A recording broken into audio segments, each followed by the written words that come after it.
Hi my dear student, how are you. उम्मीद करता हूँ कि आप ठीक ठाक होंगे, स्वस्थ होंगे, घर में होंगे। वहीं से आप पढ़ाई कीजिए, बाहर मत निकला कीजिए, बाहर वैसे भी दुनिया खराब है। चल मजाक करें। सो आज my name is Gulrez Ahmad, this is my channel Gulrez excellent classes. और हम लोग बायोमोलिक्यूल्स डिस्कस कर रहे थे।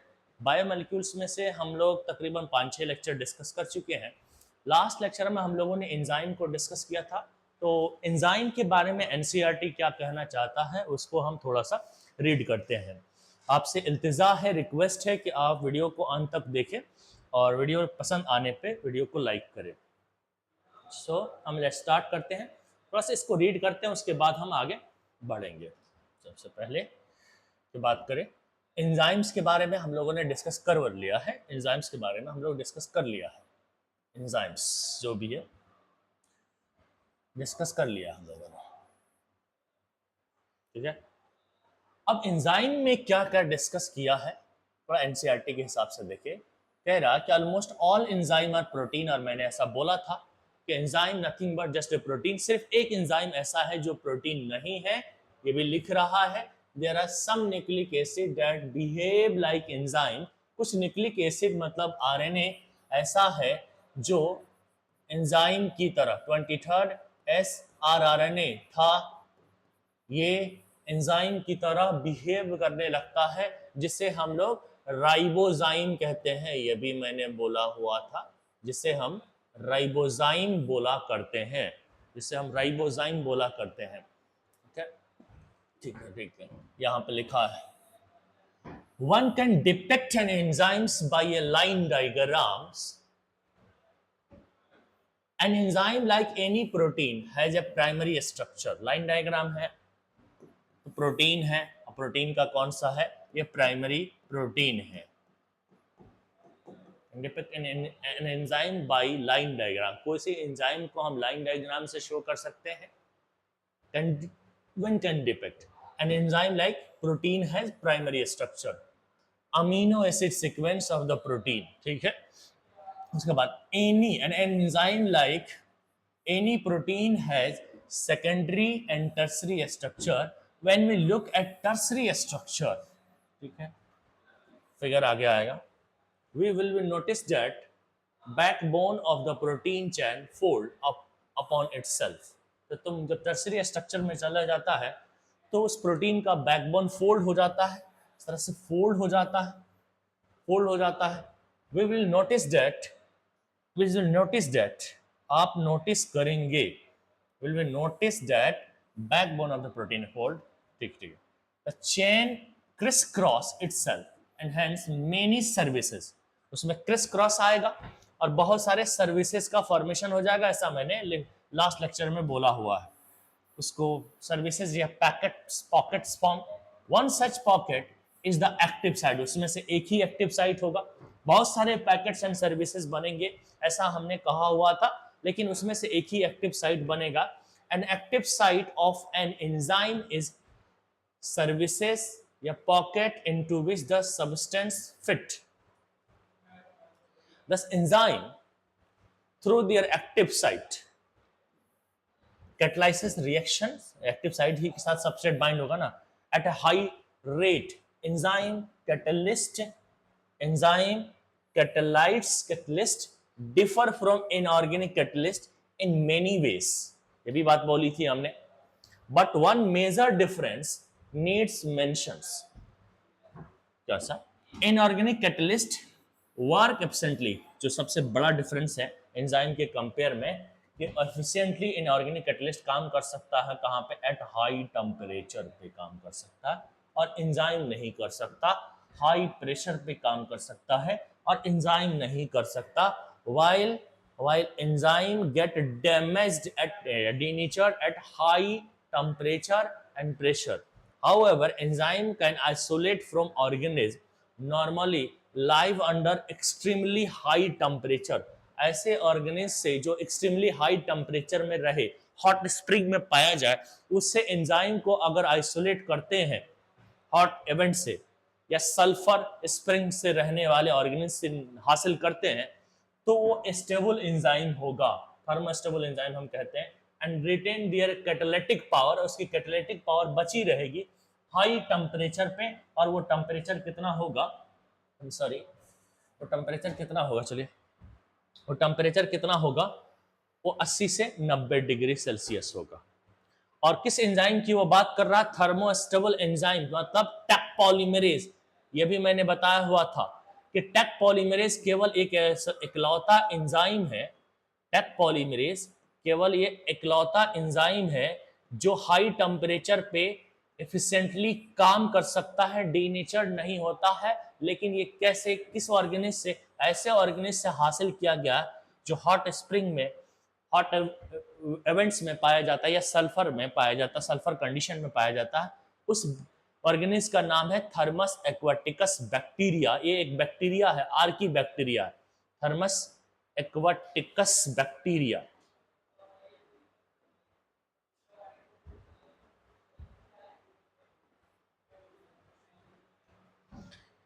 Thermal stability is thus an important quality of such enzyme isolated from thermophilic organism।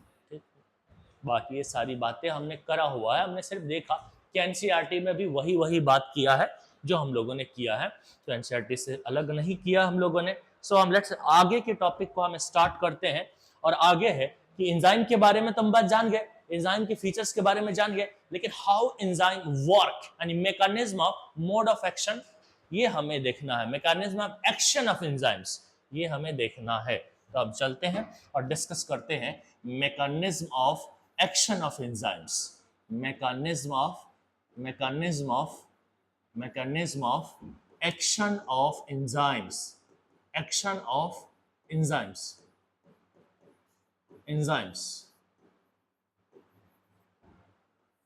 एक सेकेंड, मैंने लॉक नहीं किया शायद कैमरा।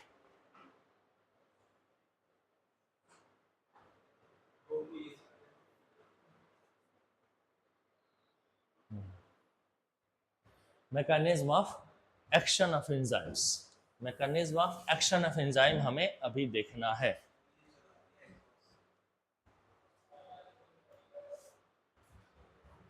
चलिए तो समझते हैं सबसे पहले एक्शन ऑफ एंजाइम्स को।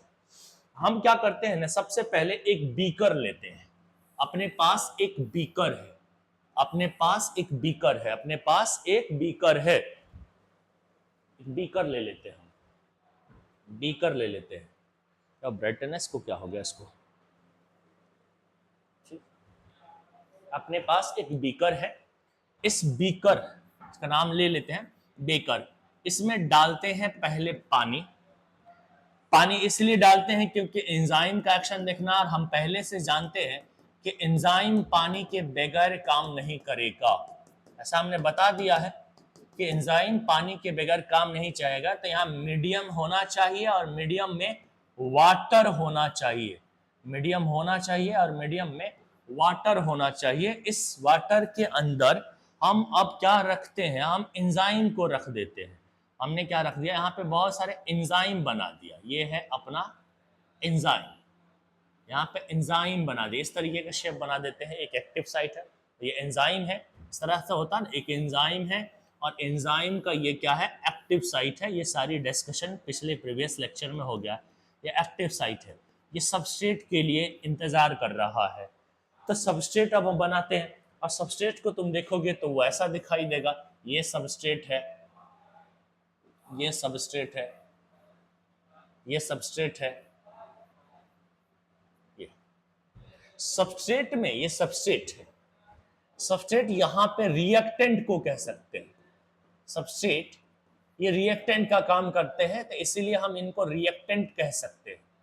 ये रिएक्टेंट का काम करते हैं, इसीलिए हम इसको रिएक्टेंट बोल सकते हैं, रिएक्टेंट बोल सकते हैं, हम इसको रिएक्टेंट बोल सकते हैं।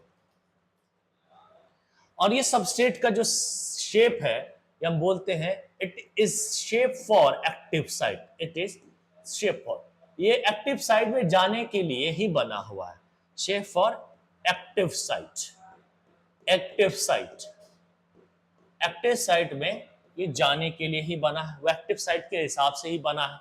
जिस भी एक्टिव साइट में वो जा सकता है वहां जाएगा, तो स्पेशली एक्टिव साइट के लिए बना हुआ है।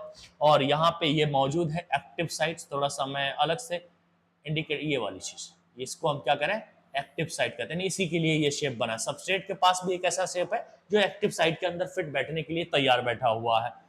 ये एक्टिव साइट, एक्टिव साइट किस में होता है, एंजाइम में होता है। उसके लिए एक शेप, एक स्ट्रक्चर होता है, सबस्ट्रेट के अंदर होता है। अब देखना ये वर्क ये कैसे करेगा। ये एंजाइम, रेड कलर से जो बनाया हुआ एंजाइम है, ये है एंजाइम। ये एंजाइम और सबस्ट्रेट या एंजाइम वर्क कैसे करेगा। सबसे पहले एंजाइम का काम क्या है कि सबस्ट्रेट के साथ बाइंड करे और उस सबस्ट्रेट को, उस रिएक्टेंट को प्रोडक्ट बना दे, यही उसका काम है। बट कैसे बनाएगा ये देखना है। तो फर्स्ट ऑफ ऑल इसके बारे में कुछ बातें मैं लिखता हूं और आप ध्यान से देखेंगे कि सबस्ट्रेट, सबसे पहले सबस्ट्रेट एंजाइम की तरफ जाएगा। एंजाइम के पास एक्टिव साइट है और एक्टिव साइट चाहिए सबस्ट्रेट को। प्यासा यहां पे सबस्ट्रेट है और एंजाइम कुआं है। हाँ, प्यासा हमेशा कुएं के पास जाएगा, कुआं नहीं चल के आएगा। तो सबस्ट्रेट मूव करेगा, ना कि एंजाइम मूव करेंगे। तो substrate moves toward enzymes. Substrate move toward enzymes, move towards enzymes, enzyme की तरफ जाएगा। लेकिन कैसे जाएगा, उसके पास हाथ पैर तो है नहीं। Bye simple diffusion, bye simple diffusion, simple diffusion से जाएगा, सिंपल डिफ्यूजन से जाएगा, सिंपल डिफ्यूजन के द्वारा जाएगा, डिफ्यूज होके जाएगा, वाटर के अंदर डिफ्यूज होते हुए जाएगा। और किसकी तलाश करेगा, सबस्ट्रेट की एक्टिव, एंजाइम की एक्टिव साइट को तलाश करेगा। यानी substrate enzyme, substrate finding active site of enzyme. और ये उसका पता लगाना एक बाई चांस इवेंट है। Substrate finding active site, substrate finding active site. Active site क्या है, एक्टिव साइट किसका, एंजाइम का। सबस्ट्रेट का एक्टिव साइट का पता लगाना, एक्टिव साइट का पता लगाना is a by chance event, एक बाई चांस इवेंट है। जरूरी नहीं है कि जा रहा है तो फाइंड ही कर लेगा, एक्टिव साइट उसको मिल ही जाएगा। जा रहा है, तुक्का मार रहा है, हो जाए तो हो जाए, बाई चांस इवेंट है। अब ऐसी हालत में कि पता नहीं जाके टकराएगा कि नहीं टकराएगा, बहुत सारा सबस्ट्रेट को छोड़ना पड़ेगा। जैसे इजराइल के पास एयर डिफेंस सिस्टम है, अब हिजबुल्लाह को मारना होता, उसको मालूम है कि एयर डिफेंस सिस्टम है, मारेगा। अब पता नहीं उसका रॉकेट, उसका मिसाइल जाएगा कि नहीं जाएगा, ये तो उसको पता है नहीं। लेकिन ज्यादा चांस बने कि हिट करे तो उसके लिए नंबर ऑफ रॉकेट्स ज्यादा छोड़ दो, 200, 400, 500, 1000, इस तरीके से रॉकेट छोड़ दो, ताकि डिफेंस करने वाला, जो भी सामने से रोकने वाला, उसकी भी एक लिमिट होती है। तो बाई चांस इवेंट्स है, इसीलिए हम क्या करते हैं, रेट ऑफ डिफ्यूजन बढ़ा देते हैं। इसीलिए हम क्या करें कि रेट ऑफ डिफ्यूजन इंक्रीज कर देते हैं। Rate of diffusion, rate of diffusion of substrate, rate of diffusion of substrate, वो क्या होगा, उसको तुम इंक्रीज कर दोगे, उसको तुम बढ़ा दोगे। Rate of diffusion of substrate, उसको तुम क्या करोगे, उसको इंक्रीज कर दोगे, उसको तुम बढ़ा दोगे।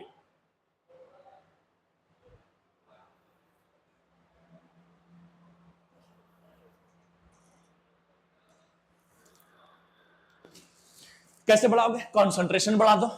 कैसे, हाउ, कैसे, कॉन्सेंट्रेशन ऑफ सबस्ट्रेट इंक्रीज करो, कॉन्सेंट्रेशन ऑफ सबस्ट्रेट, नंबर ही उसको ज्यादा कर दो। मिसाइल वाला सिस्टम, उसी वाला नंबर ही बढ़ा दो। देन चांस ऑफ बाइंडिंग, अब क्या होगा, इसकी वजह से क्या होगा, चांस ऑफ बाइंडिंग इंक्रीज।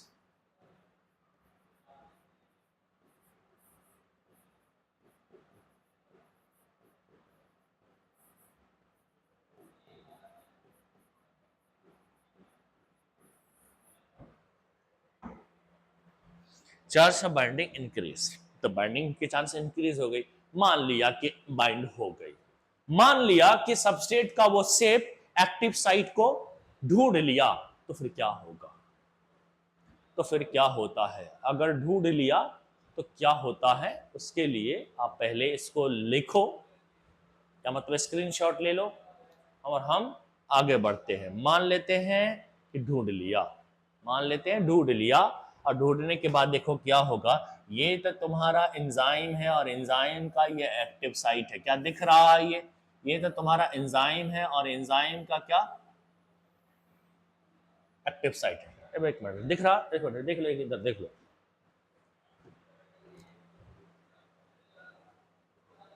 ठीक, आगे देखते हैं।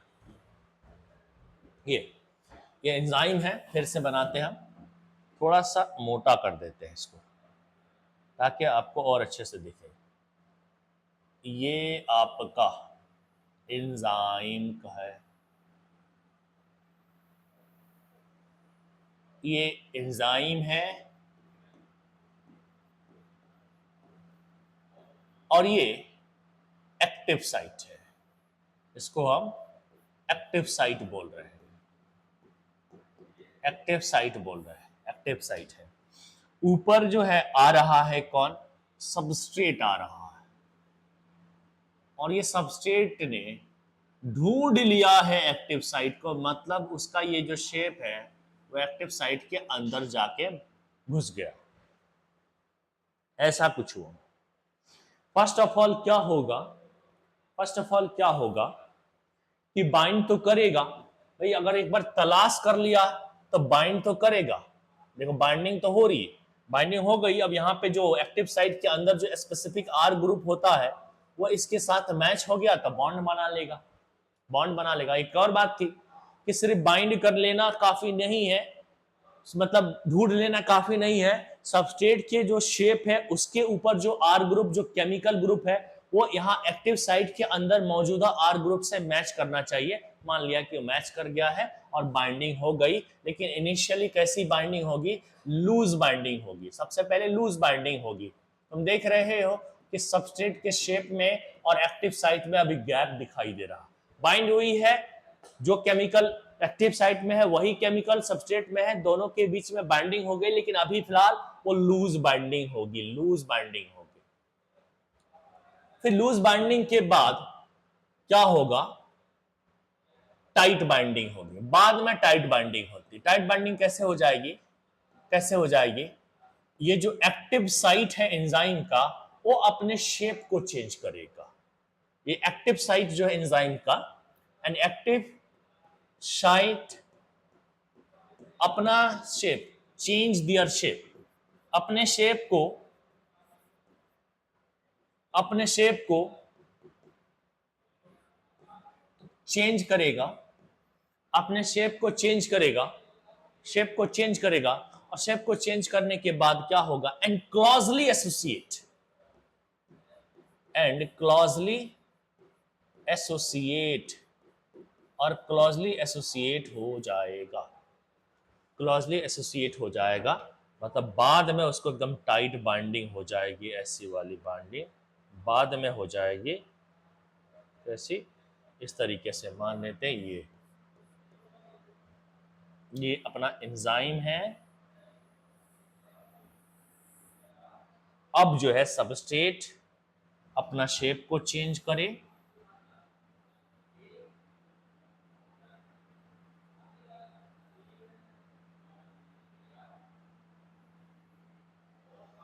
ये सबस्ट्रेट है, ये एंजाइम है, और क्लोजली एसोसिएशन यहाँ पे हो चुका है, टाइट बाइंडिंग हो गया है, यहाँ पे टाइट बाइंडिंग हो चुका है, यहाँ पे टाइट बाइंडिंग हो गया है यहाँ पे।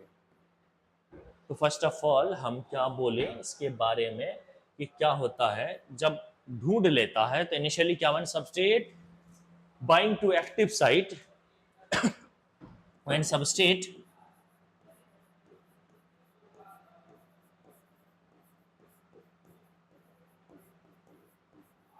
bind to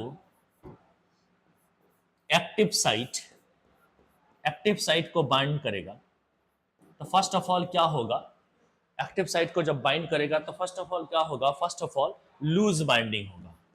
तो सबसे पहले क्या होगा, first of all loose binding होगा, लूज बाइंडिंग होगा,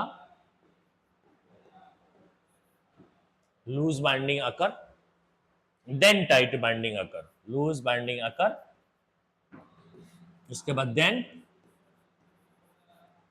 टाइट बाइंडिंग अकर। और टाइट बाइंडिंग कैसे होता है, जब एक्टिव साइट अपने शेप को चेंज करेगा, due to active site, due to change of the active site and closely associate, due to change of active site and closely associate with substrate.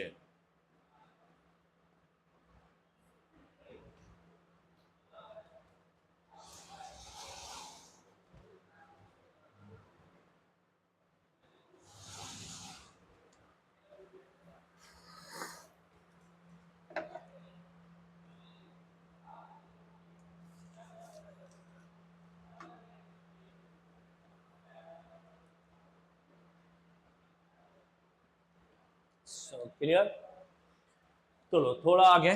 तो एक बार जब टाइट बाइंडिंग हो जाएगा तो क्या होगा, नाउ नाउ अब क्या होगा, नाउ सबस्ट्रेट जो है, नाउ सबस्ट्रेट का केमिकल नेचर जो है अब वो चेंज होगा। सबस्ट्रेट का जो केमिकल नेचर है, जो भी उसकी केमिस्ट्री है, जो केमिकल नेचर है, वो अब क्या होगा, चेंज होगा। वो अब क्या होगा, चेंज होगा, चेंज होगा, चेंज होगा। वो अब क्या होगा, चेंज होगा। वो अब क्या होगा, चेंज होगा, चेंज होगा। और जब चेंज होगा तो फिर क्या होगा, इंटरमीडिएट का फॉर्मेशन होगा। उसके बाद इंटरमीडिएट फॉर्म हो जाएगा, इंटरमीडिएट का फॉर्मेशन हो जाएगा, वह इंटरमीडिएट फॉर्म हो जाएगा, इंटरमीडिएट फॉर्म हो जाएगा। इंटरमीडिएट क्या होता है अभी हम समझाएंगे। इंटरमीडिएट फॉर्म होगा, इंटरमीडिएट स्टेज का फॉर्मेशन हो जाएगा। ये मिडिल स्टेज है, इंटरमीडिएट स्टेज का फॉर्मेशन हो जाएगा। एक ऐसा स्टेज है जहां से वापस रिएक्टेंट भी, वापस से वह सब्सट्रेट भी मिल सकता है। और ये एक ऐसा स्टेट है जो चेंज होके कहां पे जाता है, प्रोडक्ट की तरफ जाता है। यानी सब्सट्रेट को प्रोडक्ट बना रहा, रिएक्टेंट को, सब्सट्रेट को हम रिएक्टेंट कहते हैं, तो रिएक्टेंट को प्रोडक्ट बना रहा है। इसे इंटरमीडिएट स्टेज या फिर ट्रांजिशन स्टेट भी हम बहुत बार बोले हैं, इसको हम ट्रांजिशन स्टेट भी बोल सकते हैं, ट्रांजिशन स्टेट भी बोल सकते हैं, ट्रांजिशन स्टेट भी बोलते हैं इसको।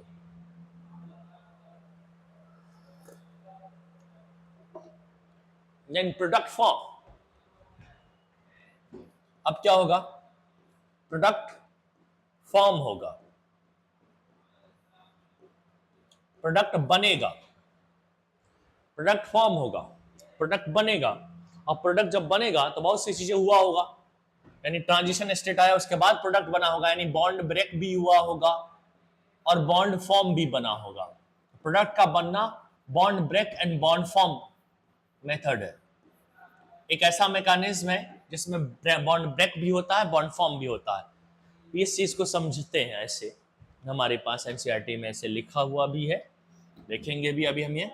तो देखते हैं, ये हमारा है एंजाइम और ये है सबस्ट्रेट, ये दोनों चीज है।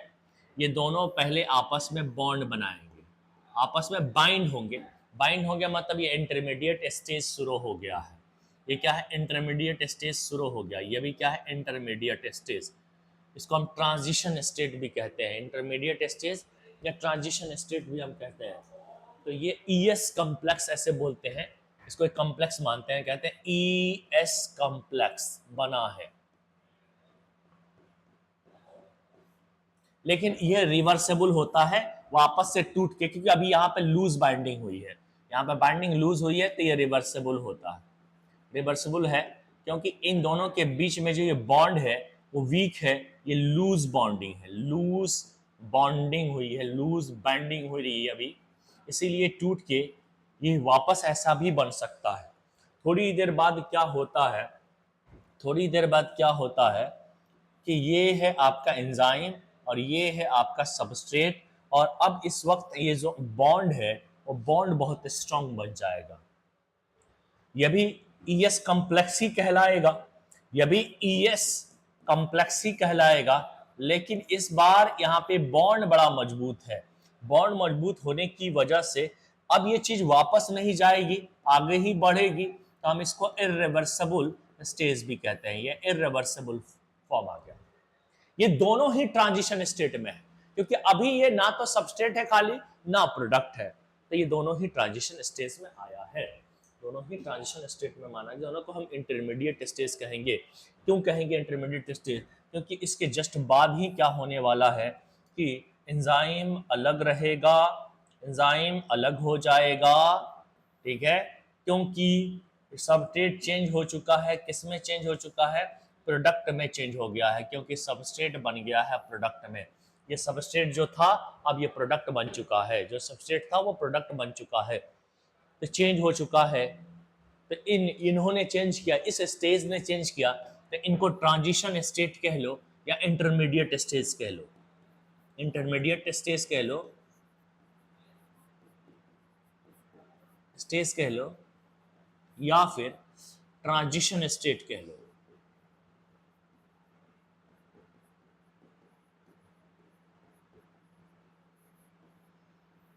इंटरमीडिएट स्टेज कह लो या फिर ट्रांजिशन स्टेट कह लो।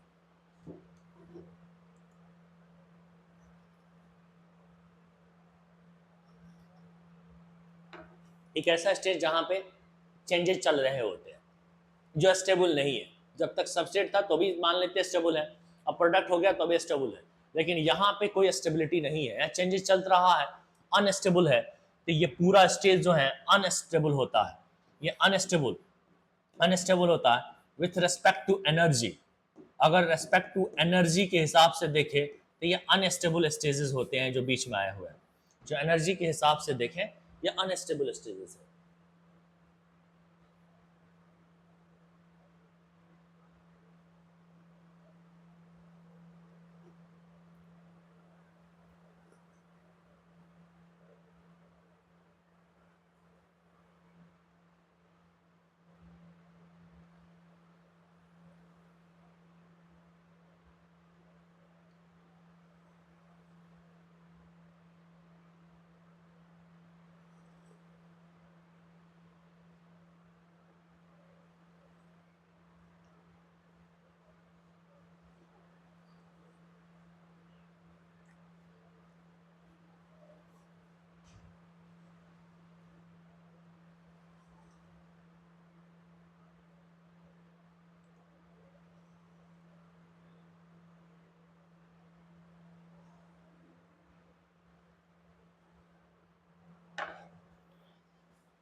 अनस्टेबल स्टेज की बात हम unstable with respect to energy, with respect to energy. So अब हम कहाँ मूव करते हैं? अब हम मूव करते हैं एक ग्राफ बनाते हैं इन सारी बातों के लिए।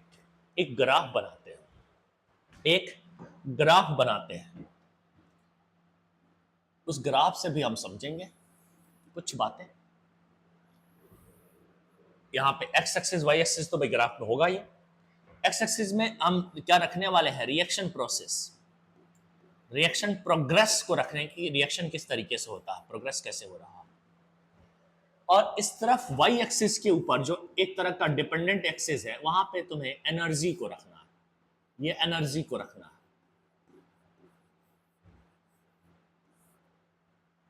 ये रहा सबस्ट्रेट, ये रहा प्रोडक्ट, सबस्ट्रेट एंड प्रोडक्ट।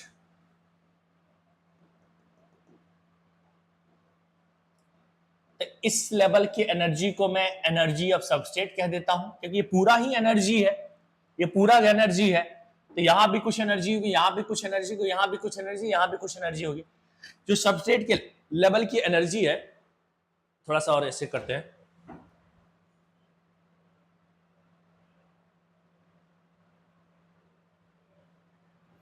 जो सबस्ट्रेट की लेवल यानी ये एनर्जी है, इसको हम एनर्जी ऑफ सबस्ट्रेट कह देते हैं।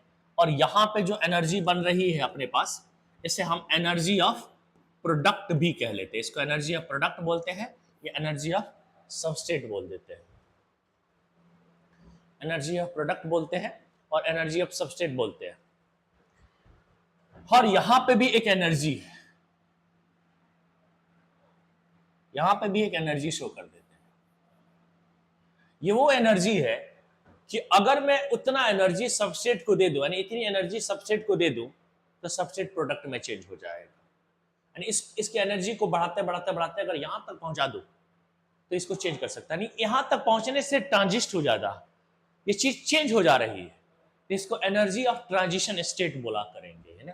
इसको हम एनर्जी ऑफ ट्रांजिशन स्टेट बोलते हैं, ET, energy of transition state, ET, energy of transition state, energy of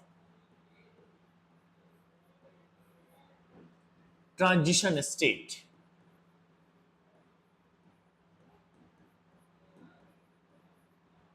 energy of transition state, energy of transition state हमने देखा, ठीक है।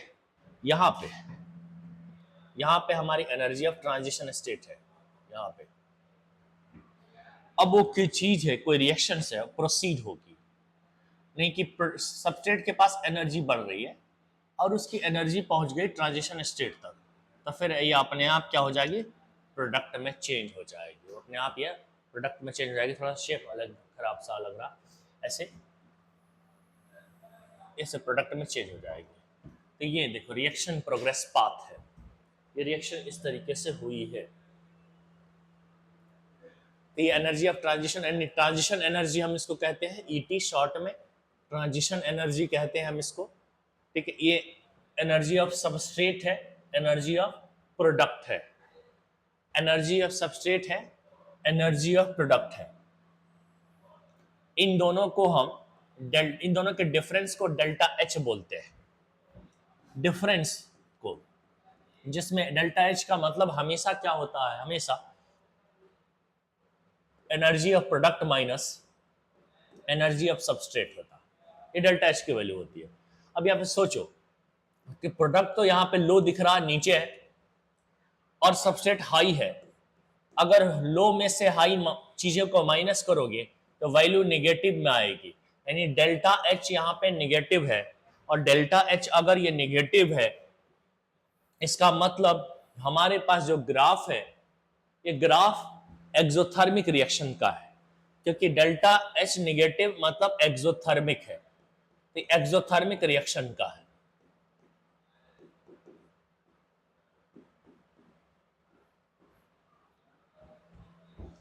अगर ये इस तरह उल्टा कर देता, मैं प्रोडक्ट को ऊपर करता और सबस्ट्रेट को नीचे करता, तो वो एंडोथर्मिक रिएक्शन का हो सकता है। फिलहाल जो हमारे बुक के अंदर एनसीईआरटी में जो ग्राफ दे रखा है, वो इसी को दे रखा, मतलब एक्सोथर्मिक रिएक्शन का दे रखा। लेकिन हम एंडोथर्मिक भी बना सकते हैं, इसके इधर पहुंचा दे, इसको थोड़ा ऊपर कर दे, बात सेम है, थोड़ा सा बना सकते हैं। अब देखना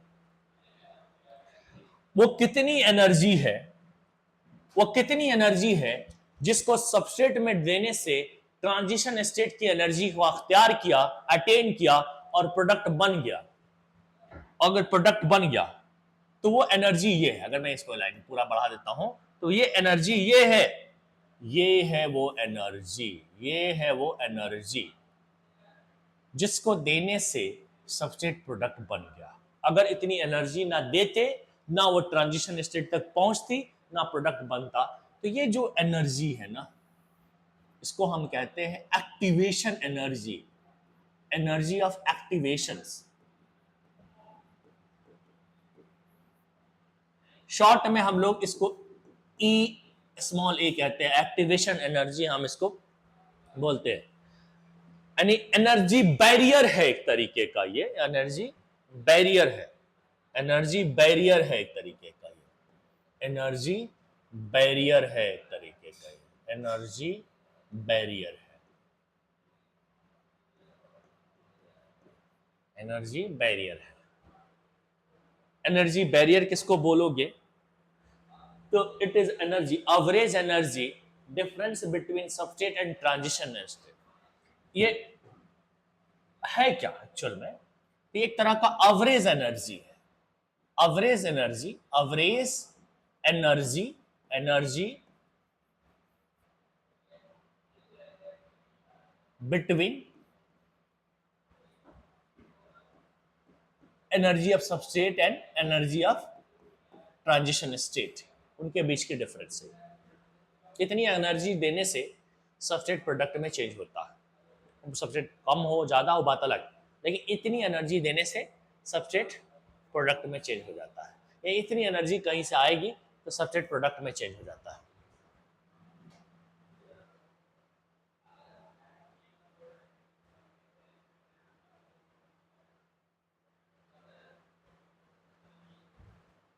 अपने आप अपने अंदर एनर्जी क्रिएट करेगा, वो करेगा, हमें देने की जरूरत नहीं है, क्योंकि मैंने इसको एक्सोथर्मिक बोला हुआ है, तो देने की जरूरत नहीं है। ऐसा करने से क्या हो, रिएक्शन प्रोग्रेस का मतलब होता है ऐसा, ये सब किस लिए है? तो सबस्ट्रेट को प्रोडक्ट बनाने के लिए है, तो सबस्ट्रेट को प्रोडक्ट बना लिया। अब बात यह ना कि हमने एंजाइम का यूज किया, ये तो नॉर्मल एक रिएक्शन है, सबस्ट्रेट को प्रोडक्ट बनाने के लिए एक रिएक्शन है, सबस्ट्रेट यानी रिएक्टेंट को प्रोडक्ट बनाने के लिए एक रिएक्शन के मैंने ग्राफ दिखा दिया आपके सामने। अब मैं क्या, एंजाइम अगर आ जाता है ना, मान लिया कि तुमने एंजाइम को अप्लाई कर दिया, तब तो इसी से तुम एंजाइम को अप्लाई करोगे, जैसे तुम यहां पे एंजाइम को अप्लाई करोगे, एंजाइम को अप्लाई करोगे,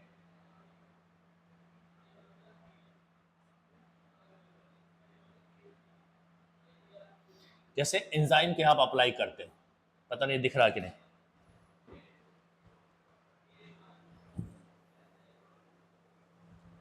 जैसे तुम यहां पे एंजाइम को अप्लाई करते हो, एक मिनट, एंजाइम को अप्लाई करते हैं, एंजाइम लेके आते हो, तो ये इस तरह का पाथ पहले था, लेकिन एंजाइम आते ही अब ये पाथ ऐसे हो गया, छोटा हो गया, अब वहां तक नहीं जा रहा, अब ट्रांजिशन स्टेट उतना ऊपर नहीं है, अब ट्रांजिशन स्टेट यहां कहीं पे भी है, ईटी यहां पे है, और इतनी अब एनर्जी बैरियर चाहिए तुमको, एनर्जी बैरियर यानी एक्टिवेशन एनर्जी इतनी चाहिए, यानी एंजाइम की यूज करने से क्या हुआ, ट्रांजिशन स्टेट घट गई, ट्रांजिशन एनर्जी कम हो गई और एक्टिवेशन एनर्जी कम हो गई, और इजीली जल्दी से सबस्ट्रेट प्रोडक्ट बन गया, यानी रिएक्शन अब तेज हो गया। एंजाइम था ना पॉजिटिव कैटलिस्ट की तरह मैं बताता हूं, एंजाइम है कि पॉजिटिव कैटलिस्ट है, तो रिएक्शन तेज हो गया। देखते हैं नेक्स्ट पेज है कि नहीं, है अपने पास ये है, यानी कि due to use of enzymes, due to use of enzymes, use of enzymes, enzyme को यूज करने से, यूज ऑफ एंजाइम्स, जब एंजाइम यूज करोगे तो फिर क्या हो रहा है, अल्टरनेट पाथ बन रहा है। तो रिएक्शन का पाथ है, जो रिएक्शन पाथ है ना, रिएक्शन पाथ, वहां पे एक अल्टरनेट पाथ बन रहा है, अल्टरनेट हो जा रहा है, अल्टरनेट पाथ फॉर्म हो रहा है, अल्टरनेट पाथ फॉर्म हो जा रहा है, अल्टरनेट पाथ फॉर्म हो जा रहा है, अल्टरनेट पाथ बन जा रहा है, और अल्टरनेट पाथ बन जाने की वजह से, अल्टरनेट पाथ बन जाने की वजह से देखो क्या होता है, अल्टरनेट पाथ बन जाने की वजह से, अल्टरनेट पाथ बन रहा मतलब क्या हो रहा है कि ट्रांजिशन एनर्जी ईटी, ईटी जिसको हम क्या कहते हैं, ट्रांजिशन एनर्जी, ट्रांजिशन एनर्जी या energy of transition state, transition energy या शॉर्ट में एनर्जी ऑफ ट्रांजिशन स्टेट कहेंगे डिटेल में, सॉरी, वो क्या हो जाएगा, घट जाएगा, कम हो जाएगा। एक्टिवेशन एनर्जी भी क्या हो जाएगा, एक्टिवेशन एनर्जी भी क्या हो जाएगा, घट जाएगा, एक्टिवेशन एनर्जी भी क्या होगा, वो भी घट जाएगा, डिक्रीज कर जाएगा, एक्टिवेशन एनर्जी भी डिक्रीज कर जाएगा, ट्रांजिशन एनर्जी भी डिक्रीज कर जा रहा है, और इससे फिर क्या हो जाएगा, उसे energy easily, so easily, so हो क्या रहा है, जल्दी से, easily, so easily and rapidly, जल्दी से, rapidly, rapidly सबस्ट्रेट जो होगा, सबस्ट्रेट जो है वो प्रोडक्ट में चेंज हो जाएगा, सबस्ट्रेट जो हैगा वो प्रोडक्ट में चेंज हो जाएगा, वो प्रोडक्ट में चेंज हो जाएगा, सबस्ट्रेट जो होगा इजिली प्रोडक्ट में चेंज हो जाएगा इजिली। ये सारी चीज़ें हैं। तो अगर हम देखें तो एक एक हम एंजाइम के फीचर्स को समझे हैं। अब हमें क्या करना है ना, एंजाइम्स के फीचर्स को जानना है, लेकिन वो हम बाद में करेंगे। अभी हम आगे बढ़ते हैं और एनसीईआरटी को देखते हैं कि वो हमारे लिए क्या बात कर रहा है। ये एंजाइम को यूज़ करने से देखें तो अल्टरनेट पाथवे बन जा रहा है। सारी चीज़ें हमें ध्यान देना है। एक्टिवेशन एनर्जी किसको कह रहे हैं, ठीक है, ट्रांजिशन एनर्जी किससे कह रहे हैं, सबस्ट्रेट कैसे कह रहे हैं, बहुत इजी है अगर आप देखें तो, ठीक है। एक मिनट देखते हैं अभी एनसीईआरटी हमारे लिए क्या लेके आया है, इस बारे में क्या कहना चाह रहा है एनसीईआरटी, इस बारे में हमें क्या कहना चाह रहा है।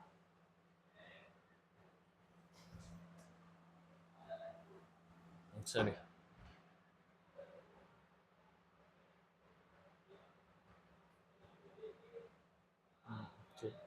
ठीक, अब यहाँ पे पूरा दिखेगा।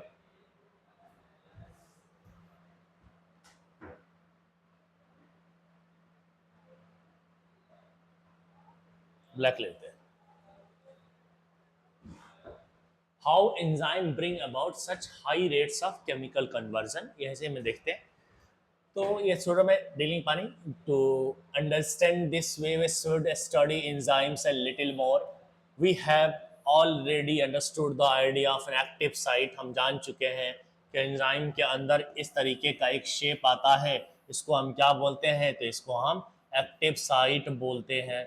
ये पहले से हमको पता चल गया है कि हम ये एक्टिव साइट बोलते हैं। इसमें केमिकल और मेटाबॉलिक कन्वर्सेशन, एक मिनट दिख रहा है कि नहीं,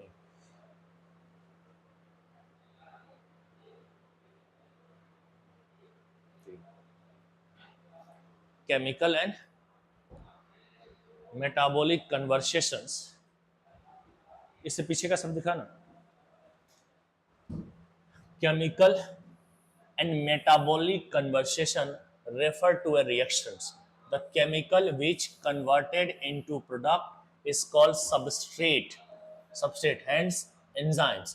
The proteins with three-dimensional structure which converted into product is called substrate. जिस केमिकल को वो सबस्ट्रेट ऐसे प्रोडक्ट में चेंज करता है उसे हम सबस्ट्रेट कहते हैं। Hence enzymes, protein with enzyme जो है protein with three dimensional structure, ठीक है, तरह स्ट्रक्चर होता है इंक्लूडिंग एक्टिव साइट। प्रोटीन जिस 3 डिग्री प्रोटीन है ना, 3 डिग्री प्रोटीन है जिसमें एक्टिव साइट पाया जाता है। Convert substrate into product P, symbolically S को पी में कन्वर्ट कर रहा है symbolically. This can be depicted as, इस तरीके से हमने डिपेक्ट किया हुआ यहाँ पे करा। It is now understand that substrate S has to bind with enzyme at its active site with the given cleft and pockets, जो भी है। The substrate has to be diffused toward active site। यही बात मैं बोल रहा था कि सबस्ट्रेट मूव करेगा एक्टिव साइट की तरफ, एंजाइम की तरफ, बाय द सिंपल डिफ्यूजन, जैसा बोला था। There is the an obligatory formation of the ES, भाई जरूरी है, ईएस कॉम्प्लेक्स का बनना जरूरी है, ट्रांजिशन स्टेट का बनना, obligatory formation of an ES कह रहा है। E for E stand for enzyme और एस फॉर सबस्ट्रेट होता है, ये बोला है इसने। ये बात हमेशा की कहा कि obligatory formation of ES, ES का बनना बहुत, ट्रांजिशन स्टेट का आना बहुत जरूरी है।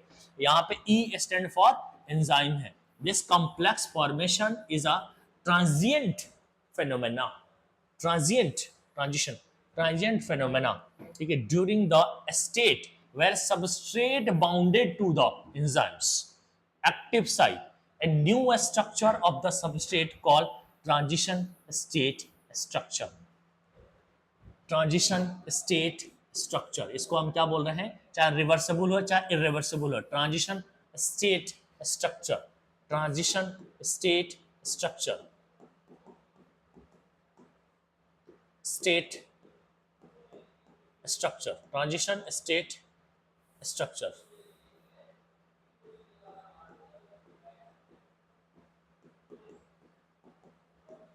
Transition state structure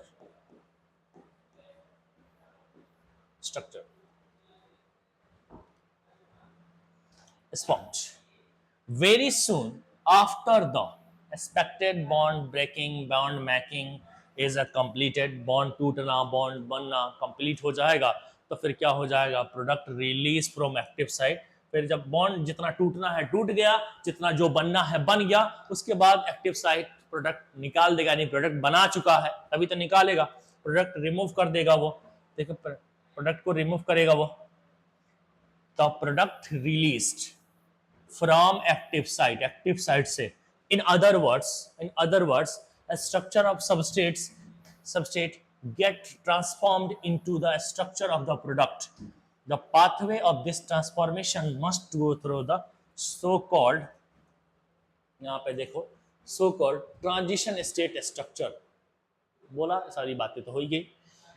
transition state structure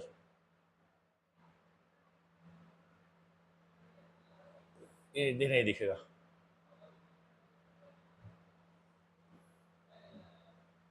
ये ट्रांजिशन स्टेट स्ट्रक्चर, पता नहीं दिख रहा कि नहीं ज्यादा डार्क हो रहा.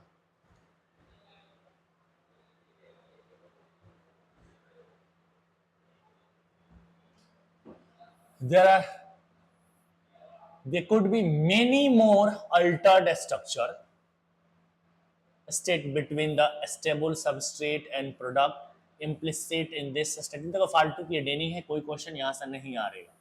Stability is something is related to the energy state. जाहिर है एनर्जी अगर कहीं पे ज़्यादा है तो अनस्टेबिलिटी है, एनर्जी कम है तो स्टेबिलिटी है. ये कॉन्सेप्ट चलता रहा. कहीं पे भी अगर हाई एनर्जी है ना तो वो तो भाई तबाही मचा के रखेगा. मतलब क्या होगा, अनस्टेबल होगा.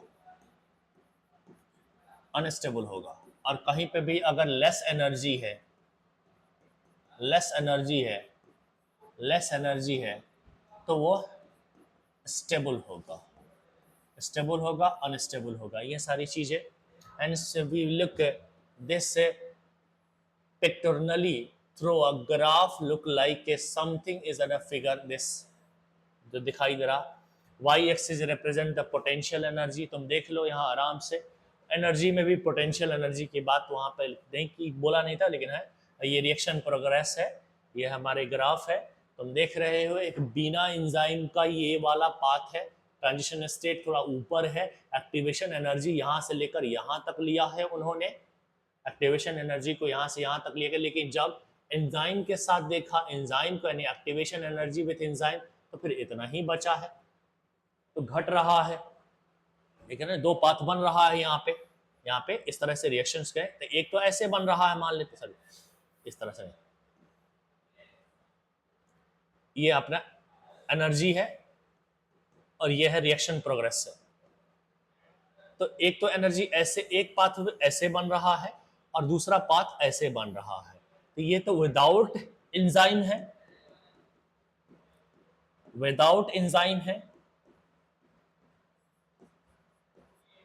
और ये विद एंजाइम है.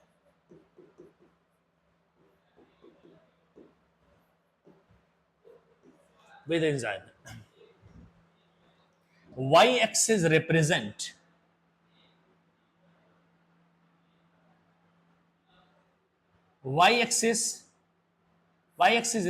the potential energy. ठीक है, दिख रहा है. x axis represent the progression of the substrate transformation state through the transition state. we look वगैरह सारी चीजें. कुछ भी नहीं है इसके अंदर, कुछ भी नहीं है यहाँ पे. It is an exothermic and spontaneous reaction, या फिर एंडोथर्मिक या energy requiring reactions. Spontaneous reaction, अपने आप होने वाले रिएक्शन को एक्सोथर्मिक बोल दिया, और या फिर एनर्जी रिक्वायरिंग मतलब एंडोथर्मिक बोल दिया. S has go for much high energy state in transition. The difference in energy, the difference in average energy content of S from this transition state is called the activation energy. यानी इसकी बात कर रहे हैं कि S से और ये वाली एनर्जी की बात कर रहे हैं, तो वह लिखा भी है ट्रांजिशन एनर्जी, ये लिखा हुआ है।